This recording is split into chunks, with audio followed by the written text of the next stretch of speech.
My name is Anirudh. And I'm Ramesh. Today we're going to talk about how to be safe on the internet.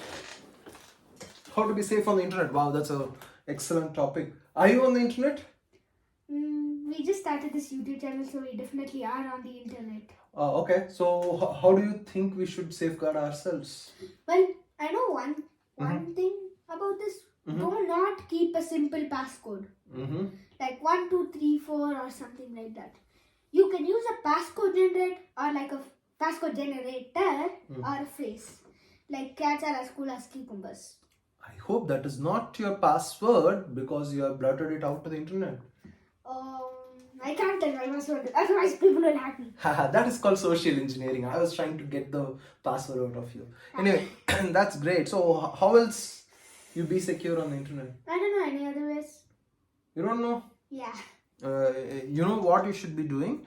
You should enable multi-factor authentication or two-factor authentication. You know what is that? Yes. What is that? There are many ways to log in into the device you are using. That is not actually true. There are not many ways. You need to prove that you are who you are claiming to be more than one way. Okay, so I'll tell you the difference, right? So what are the various factors of authentication if you look at it? One is what you know, that is your password. Yeah.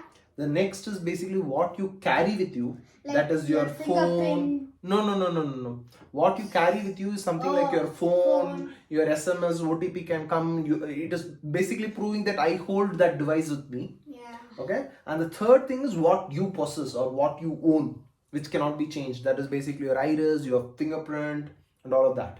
Yes. Okay, so these are multi-factor authentication, and you should generally turn on this multi-factor authentication, right? So say for an example, somehow a bad person takes your passcode, steals your password, okay?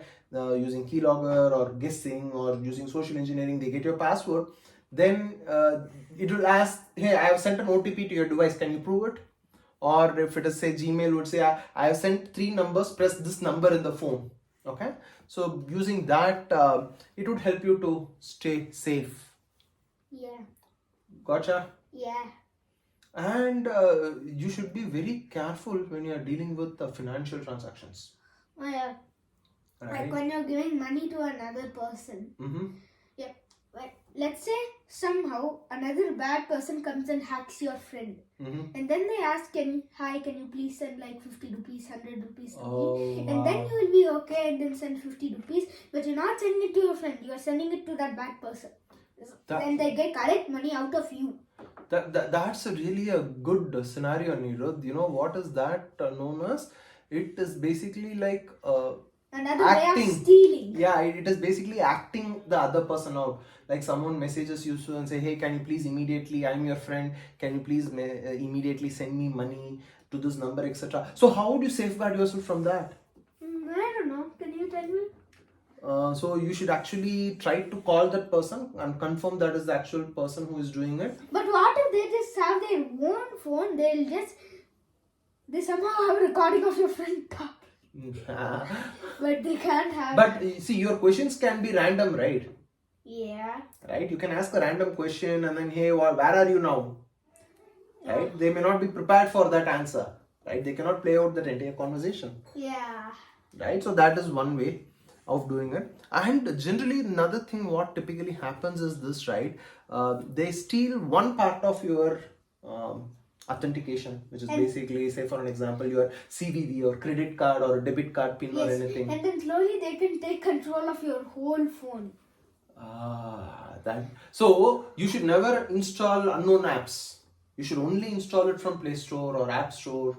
You should not install it unknown apps or someone says go and install it from this link, right? You should never do that. Yeah. Like when it says, like one friend of mine says, hey man, download this app from this link, I'll send you the link. And you cannot say that. They might just be trying to take something from you, like hack you. Correct. And never ever tell OTP, okay?